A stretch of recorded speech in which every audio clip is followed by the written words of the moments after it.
So last time we started diffusion through a stagnant gas film.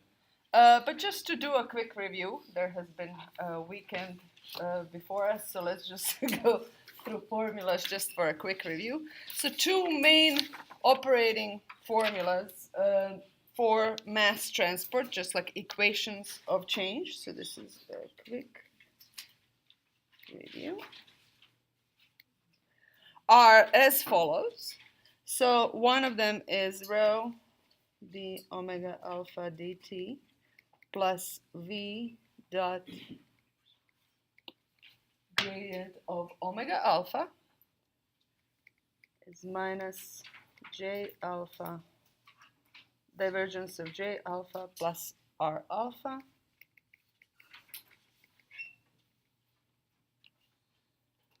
and if you just need a reference in the textbook, this one is in chapter 19.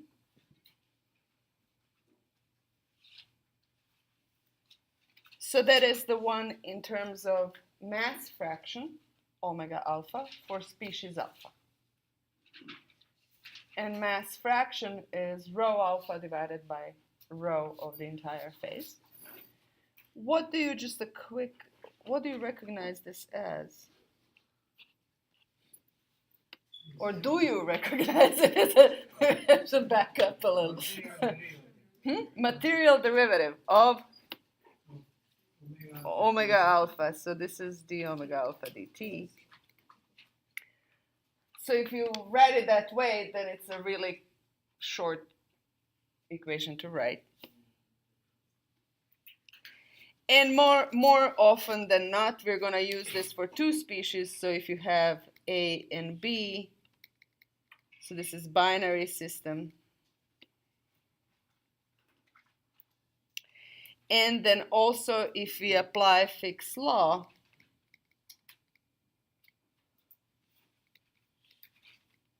for J alpha, so that is my rho DAB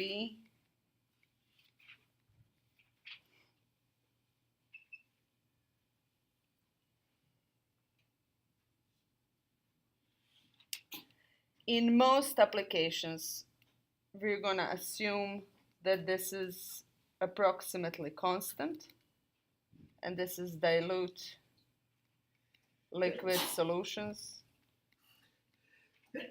bless you, at constant pressure and temperature. In which case, I can approximate this as minus rho DAB, divergence of gradient of omega alpha, which is another operator that we know under the name. Divergence of a gradient is Laplace.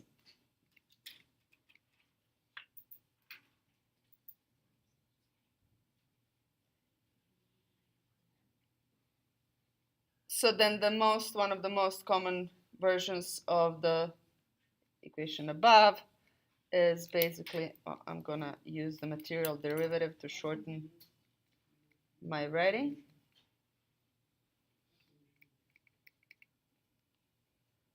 So minus divergence of J alpha, or JA in this case, becomes rho DAB, Laplace omega A plus RA. And of course the similar equation for B.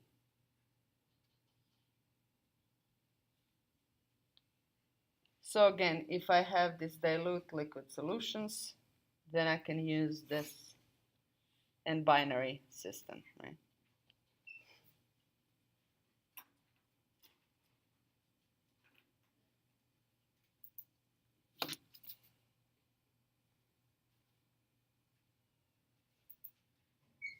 Of course, if you have a stationary system where your V is 0, then your material derivative becomes a simple derivative of, or the plane derivative of omega A. And if you don't have any reactions, then RA is 0. And then you will actually recognize one of the most common equations out there, which is actually heat equation, right? but it applies for mass transport as well. And again, this is the reason, like this mathematical similarity of seemingly very different physical processes is the reason why this course is trying to cover all of them at once.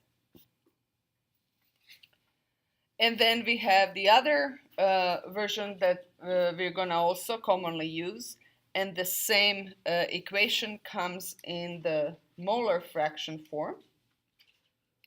And we had that last time as the molar equivalent.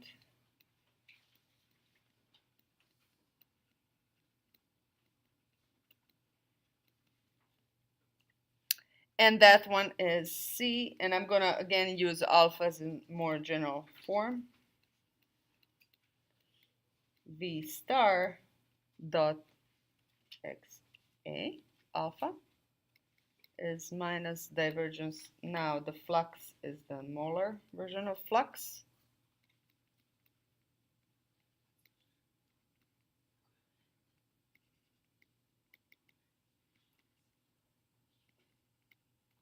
And this, for your reference, is 19115.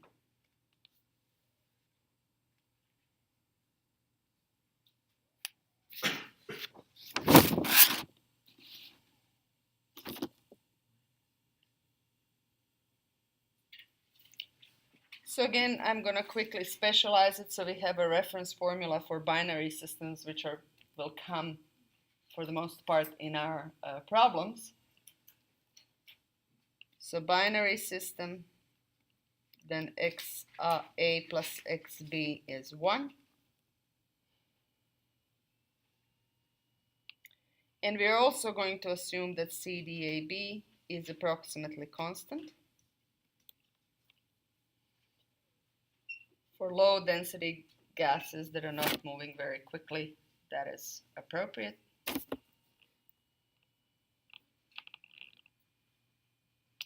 And special version of this becomes C XA T plus V star gradient of XA. I cannot use material derivative here because of the V star, but it looks like material derivative. And equivalently is above, I'm going to have CDAB Laplace of XA plus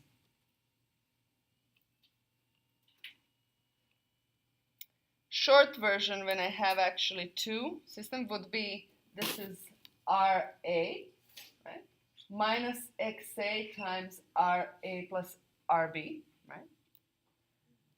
RA plus RB is not zero the way it is for mass rates. Now, if I recognize that this is actually multiplied by 1, and 1 is equal to XA plus XB, then I can write that out. And when I just clean up, there is RAXA that will get cancelled. So basically, short version of this is XBRA minus XARB.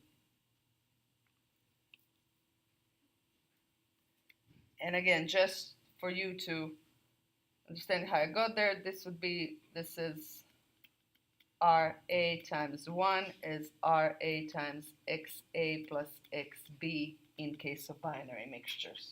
So that's how you would quickly get that. This is a little bit of algebra.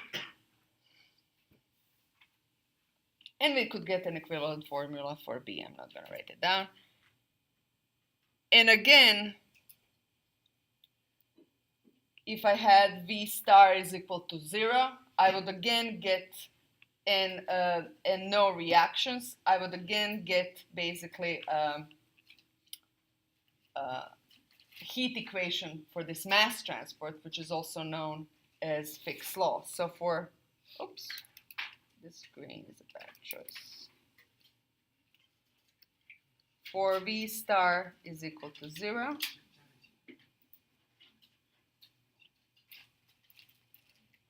and RA, RB equal to 0, we would get XA dot B is equal to C.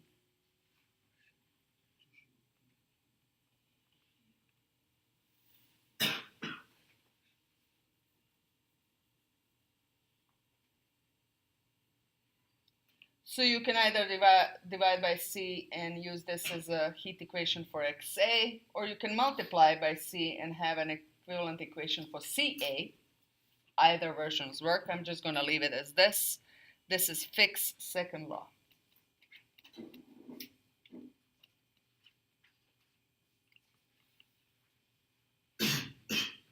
But again, be mindful of these analogies between heat and mass transport.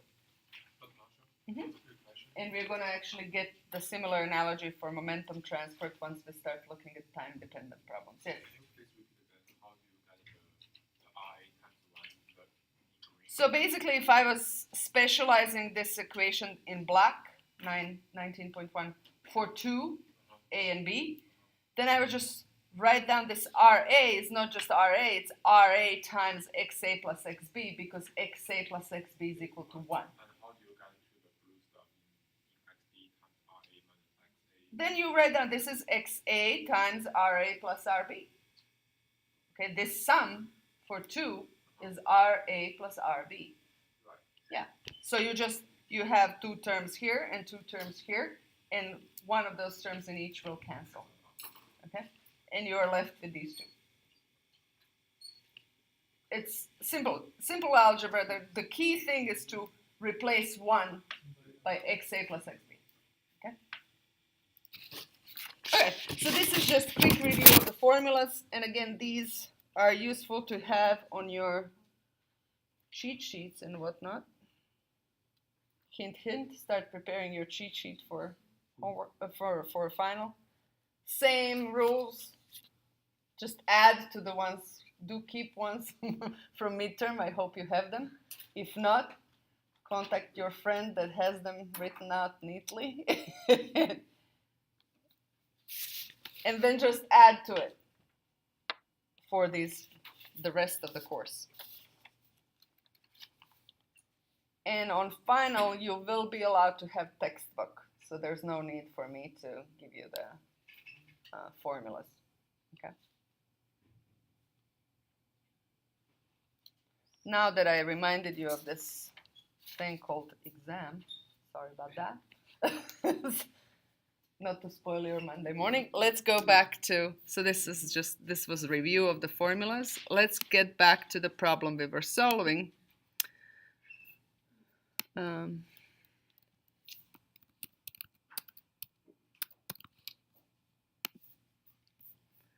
I'm going to open up notes from last time just to see where we left off. So we were looking for through the problem of diffusion through a stagnant gas film. Okay. For that gas film, I had simple boundary conditions where I actually had given XA at 2 boundaries. And we had a one-dimensional problem. So basically, I had the surface of a liquid, and there was vapor of that liquid moving through the film, another film. So it's a very standard situation. It happens if you're any kind of body of water, that will happen. It happens on if we sweat, okay, you actually have liquid on your skin and it's evaporating, right? So if anybody is designing, by the way, massive application of the formula that we're about to get through is in clothing. Okay? So if you look at your sports shirt that are not cotton, because cotton is a bad idea, cotton will just stick to you because cotton is water wet. Okay? So it will just stick to you as you sweat, and then that sweat will not be able to evaporate properly, which makes you more hot. Okay? So this is why it's not a good idea to run in a cotton shirt. But all of these designed shirts that are for exercise, what they really have, if you look at them, they just have small tubes in a non-water wet material, which is polyester or anything of that sort. And those tubes are essentially venting, pretty much in the application of this problem, they're venting the vapor out of the shirt. And then you can design them to do that at a certain rate because you control the size of these tubes. So that's where the engineering comes into place. So the formula that we're actually about to develop has wide applications, from evaporation of any water body to basically also material design for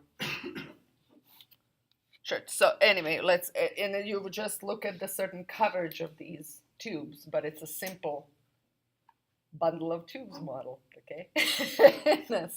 And actually a bundle of tubes that is actual bundle of tubes as opposed to our porous media assumptions about flow.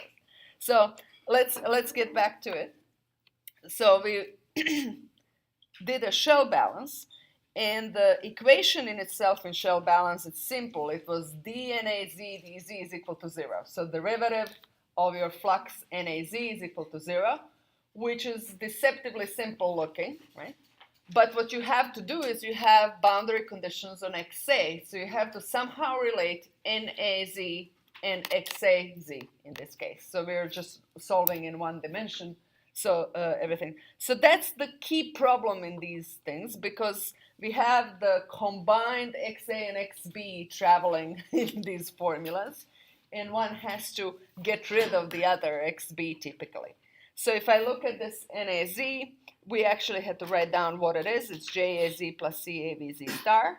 I wrote down what this part is. Let me actually get. I wrote down literally the definition of my NAZ, which is also something that is very useful to have on your cheat sheet because you will use it a lot. Yeah? And then some transformation of it allowed us to say, so in this particular problem, I have a static film of gas.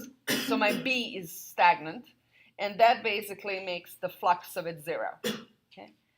The other flux is not 0, though, and I have to recognize NAZ here, which gets me to basically a formula that there's NAZ, there's CDAB, there's XA, and NAZ. So this equation allows me to compute NAZ in terms of XA. Okay?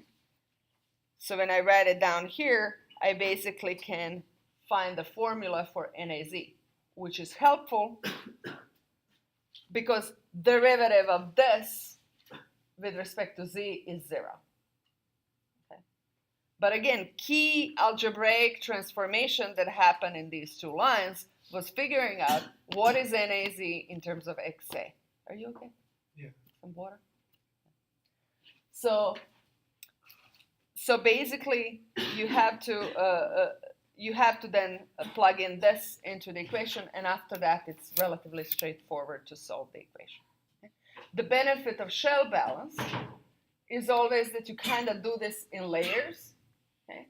So we expressed what NAZ is, and then we know the derivative of it is 0. So I can basically integrate that step by step, or the layer of the derivative by layer of derivative, if you will. Okay. We had the similar thing happening in momentum transfer, where we basically had first formulas in terms of tau RZ, so we solve for that, and then we go find the velocity distribution after that, which basically you're peeling one layer of derivation after another. Whereas if I just gave you the formula that we just wrote down in the review, it's a second order partial differential equation, right? So you're immediately just boom, here you go, typically both mixing both first and second order derivatives in one equation. It's useful in terms of if you have numerical software, then you just go and give it to the numerical software, right? But if you have to actually solve that for analytical solution, it's actually more useful to have things layer by layer, okay? So that's just like in terms of you deciding which approach works better for you. Now back to this one. Once we actually have this, then it's relatively straightforward. How did this line go? Oh, am I Oh. Yep. Thank you. It's like I did it while talking without even realizing. Hilarious. Anyway, I'm not gonna now. I'm just gonna leave it there. So basically, what we arrived at last time is that I have this general solution to this problem, and I have two boundary conditions, so that allows me to, this is a C1. C1, Z1 plus C2, C1, Z2 plus C2. Okay. So this is what, let's now solve this.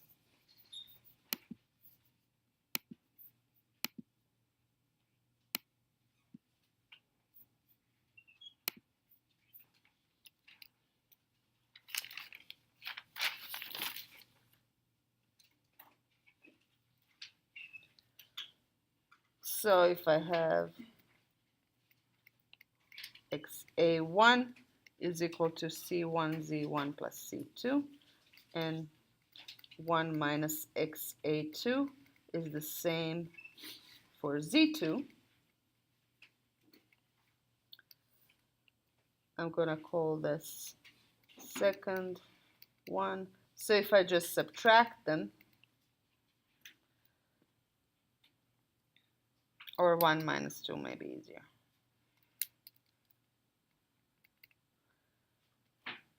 Then I'm going to immediately remember that when I have ln of 1 minus xa2 minus ln of 1 minus xa1, that's the same as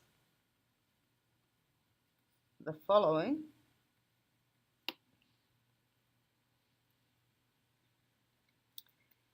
And the reason for subtracting these is that C2 would cancel, and I would have C1, Z1 minus Z2.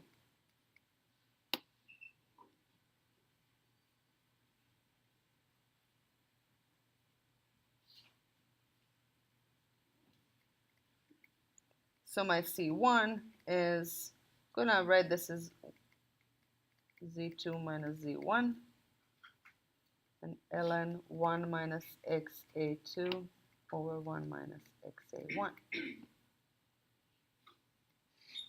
Okay, so that is my C1.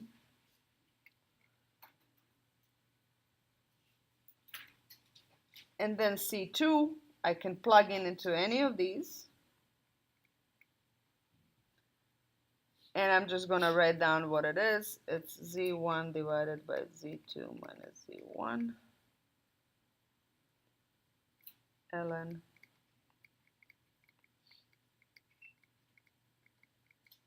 minus ln of 1 minus xa1. So this is from first equation.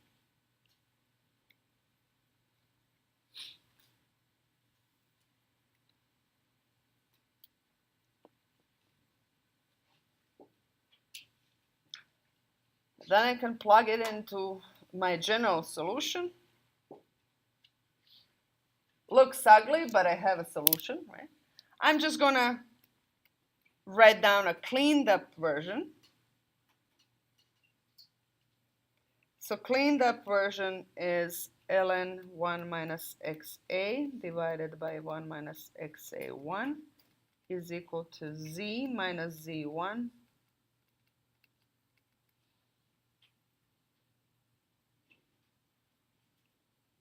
ln 1 minus xa2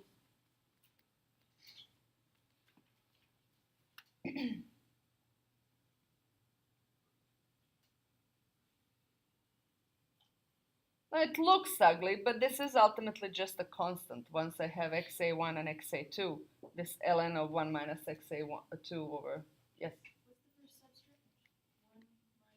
xa, general xa. So this is when I plug it into, remember that we had that minus ln of 1 minus xa is c1z plus c2. That's where I'm plugging it in. And another way to write this is actually to recognize this can go as a superscript here. So then technically 1 minus xa divided by 1 minus xa1 is 1 minus xa2 xa1 to the power of z minus z1, z2 minus z1.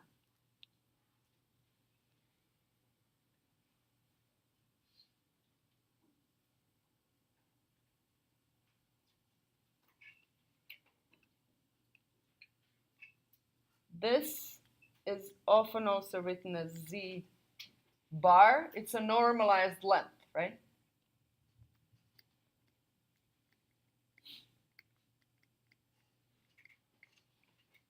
Again, this is just some number based on the boundary conditions.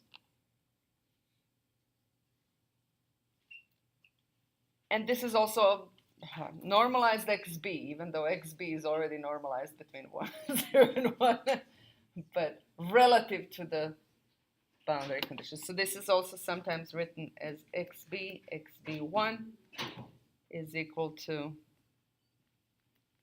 xb2 to the power of z. So this is the shortest I can write this.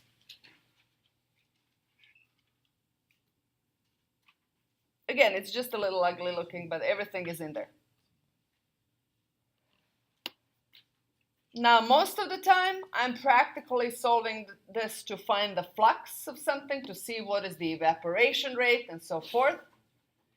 Then I would take this XA back to the formula for NAZ. Remember that NAZ was minus C DAB divided by 1 minus XA and times derivative of it.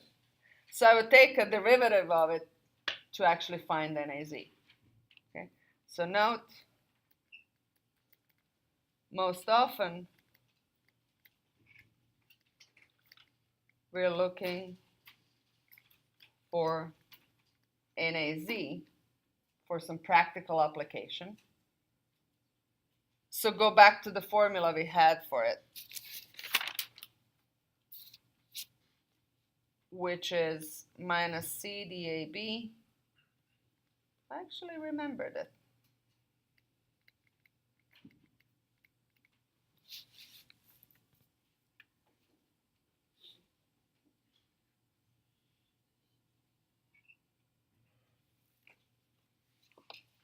So basically take derivative of this to get the terms that we need for this one. Okay. So 1 minus XA I have, but I need the XA dz, so I need to take derivative of the whole thing. A little bit of writing, but it is straightforward. Okay. Mm-hmm. Most often we are looking for NAZ. You mean you can't read that? Come on.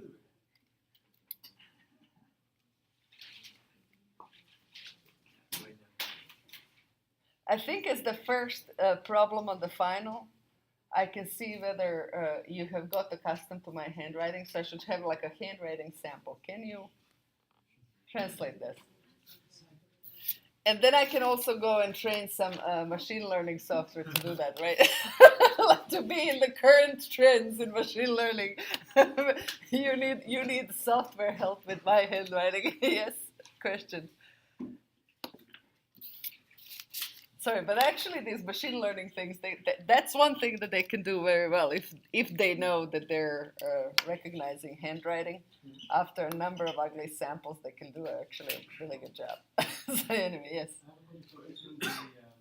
In this example, we have, since B is stagnant, right, and BC is 0. Yes. What if NAZ was 0 as well? Does it mean there's no mass transfer? Yeah. I mean, what are we solving for if NAZ is 0 as well? Diffusion, maybe. Huh? But if both are 0, typically in this application, I'm actually looking for, like, if this is evaporation rate or something like that, I'm looking for NAZ. If I'm assuming that is 0, then I have nothing. Okay. Unless there's some cool reaction going on, too.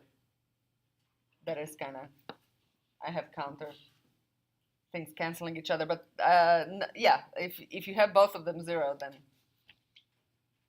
you have nothing to solve for, which is okay too. But all right. So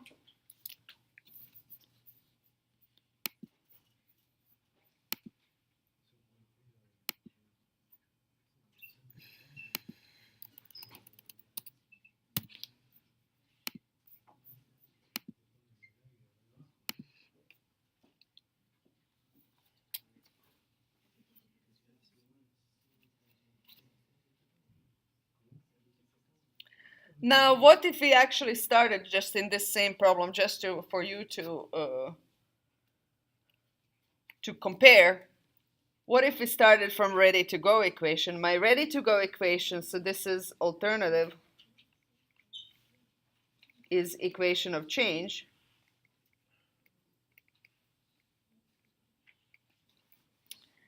And that one is C dxa dt plus v star dot gradient of xa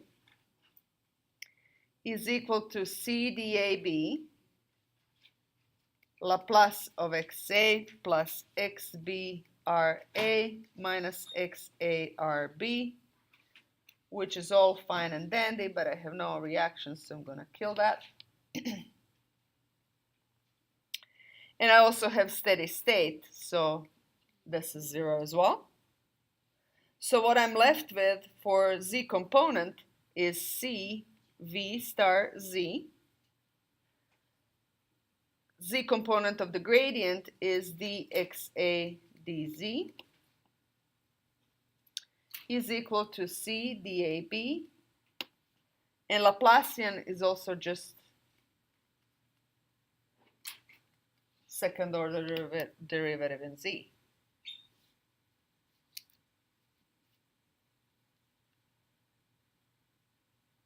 My problem remains to actually have, I have CVZ star here, which I have to get somehow to, what is it in terms of XA, right?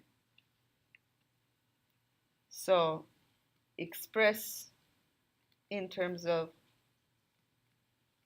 XA. And in that part, actually, this resembles our effort before. So we write down what it is. CVZ star is C times XA VAZ plus XB VBZ. This part is 0. So I have CXA VAZ, which is CA VAZ, and that is NAZ.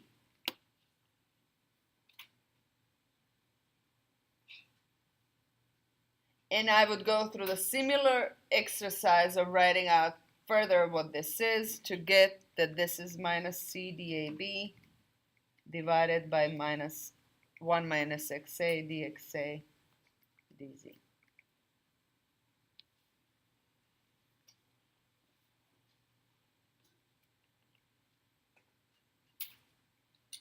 So then that means that this is minus CDAB over 1 minus XA. I'm going to switch to total derivatives. So, whoops, since I have dependence only on Z. Square CDAB and then second order derivative.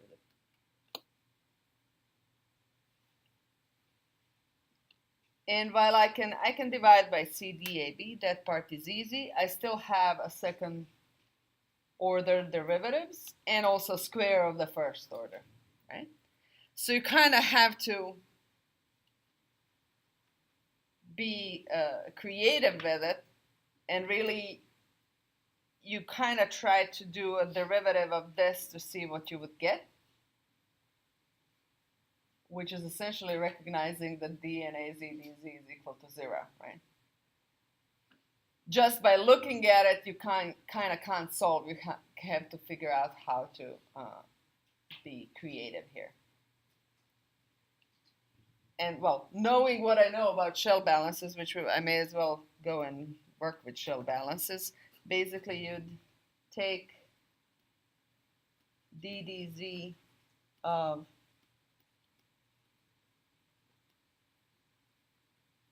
dz and recognize some terms.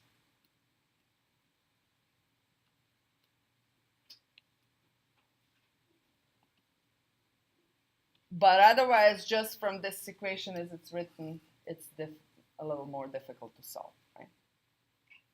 But this is precisely the procedure we went with shell balances. So I'm not going to repeat it here, but I'm just showing you how having a ready-to-go formula is sometimes helpful and sometimes not. So again, this one can be solved, but you have to be creative in figuring out how to solve with it. Okay. So again, I'm not going to repeat. Will not.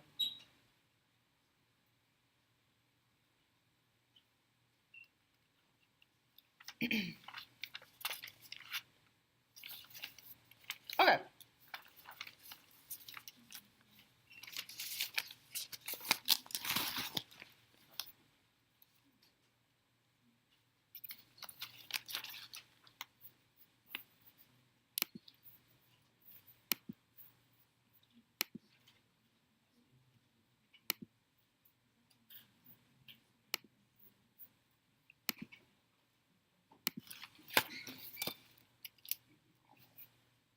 So just as a review of boundary conditions,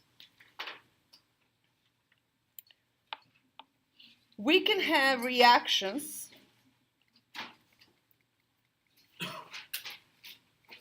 that are homogeneous. That means that they happen in the entire volume.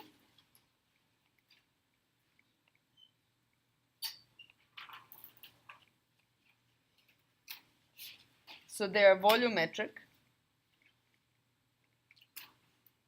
And in that case, I'm either given RA, RB, or their molar equivalents, whatever the problem poses. So these basically are a source term in my partial differential equation, right?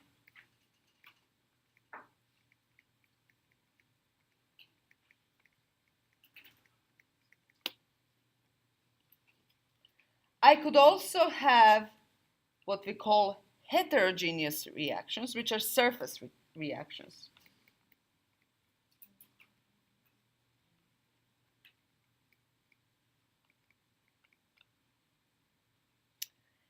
And they are specified through boundary conditions. So typically on some boundary, so I'm going to say specified through boundary conditions.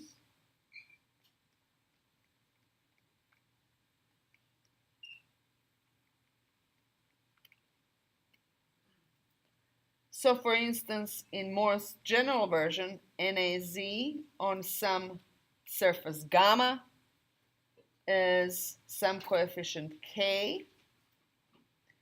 And I'm going to refer to it as Kn Ca to the power of n, also on that gamma. So this is, again, most general version. Gamma is surface.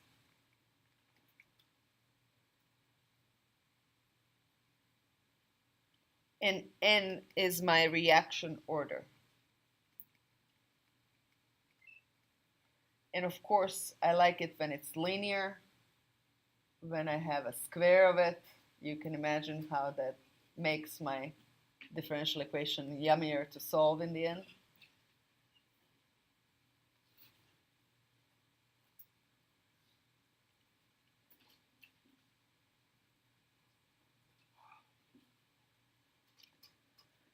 So if I had a boundary condition on the surface, I could also have a solid surface versus some other surface. So my options for these boundary conditions are, I could specify Na, so something like this.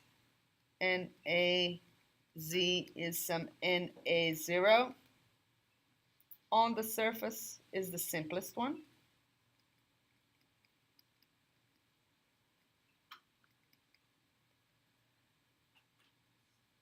So this is solid surfaces. And then I could also have this NaZ or Na0 as some mass transfer coefficient times solid surface concentration minus some far away concentration in the bulk fluid.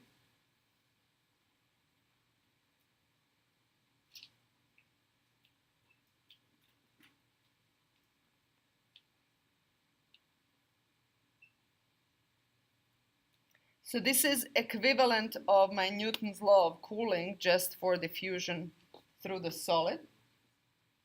So this is mass transfer coefficient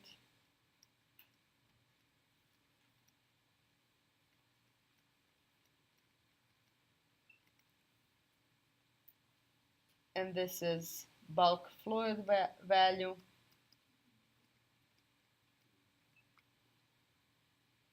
And this is my solid surface concentration.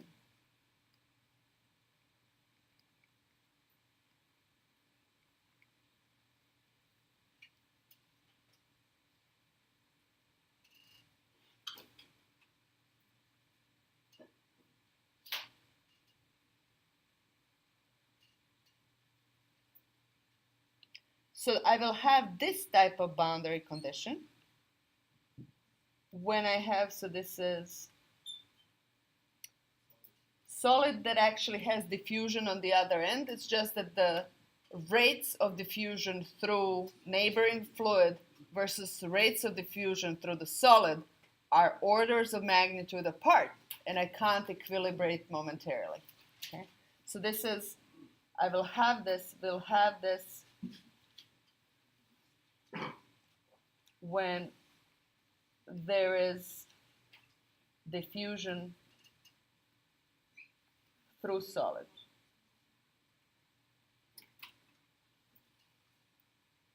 Or otherwise, I could just have this reaction is happening on the surface, nothing is entering into the solid, it's just bouncing back to the fluid. Okay?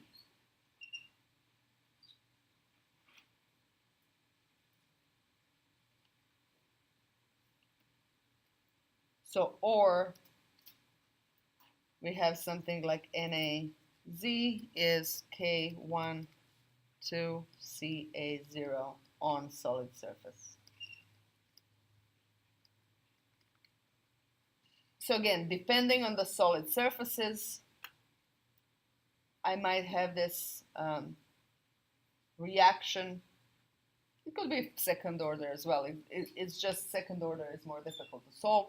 Or I could have a variant of the Newton's law of cooling, which is not there. There's no reaction, but I have diffusion on the other end that is orders of magnitude different, so I can't equilibrate at the same time, which creates this jump in concentration near the boundary. Okay. So those are my solid surface options. All right, so let's now actually do diffusion. Well, we'll start it anyway. Another example, which actually has a chemical reaction, it's going to be a heterogeneous one.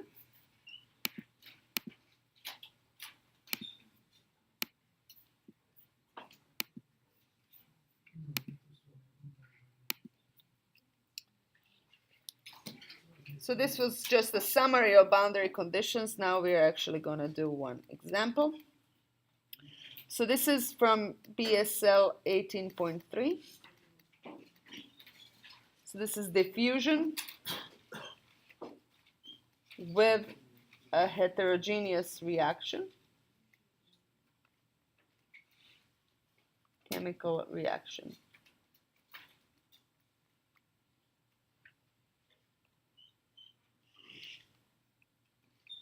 So I have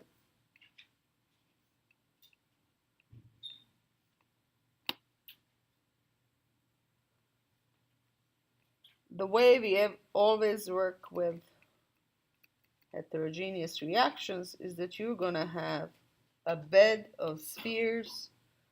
They're catalyst spheres. And reaction is happening on the sphere surface. And having spheres, is increasing that surface. The smaller you can have, the surface area explodes. Okay?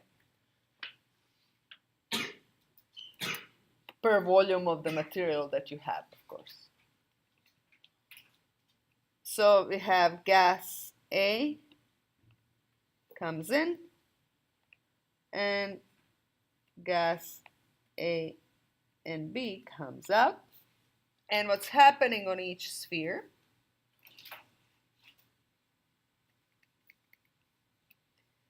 on this catalyst surface. Whoa, hi.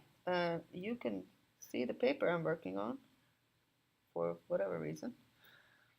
I think I did something with my... So the reaction, the way it happens, is that basically 2 moles of A instantaneously produces a mole of B.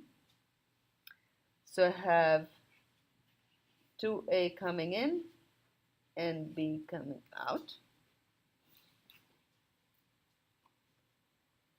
So we will actually first zoom in into the small area on this sphere. Okay.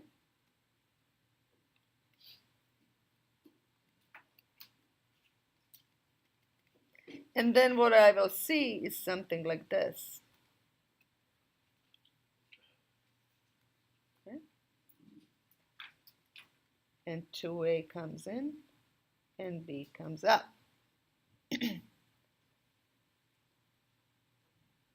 And I will create certain small zone near this area where I will solve this.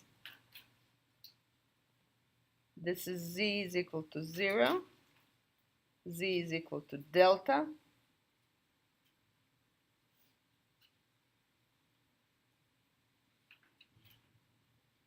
So we will ignore curvature near surface and solve 1D problem.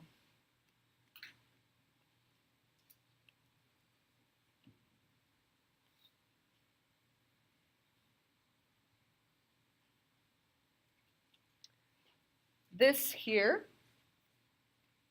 will be our hypothetical stagnant gas film.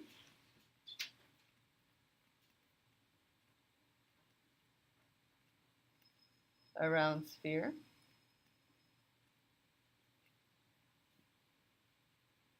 And let me just finish the thought. And outside of this, I will assume sort of outside I have some mainstream XA0, XB0. So I have kind of flow through this bed of spheres. So further away from this reaction, I can imagine that that flow, like somebody had a hairdryer that is blowing things away. So I'm going to assume that I have that boundary condition. So at my Z is equal to 0, XA will be this XA0. And at Z is equal to delta, well, XA is 0 because I have this instantaneous reaction that creates a B right on the spot. And also what I know is that NBZ is related to AZ. So in terms of number of moles, NBZ is in the opposite direction that what comes into the surface, so it's minus 1/2 NAZ. And that I need to plug into those formulas, right? So with that, this is a good place to stop. Thank you for an extra minute.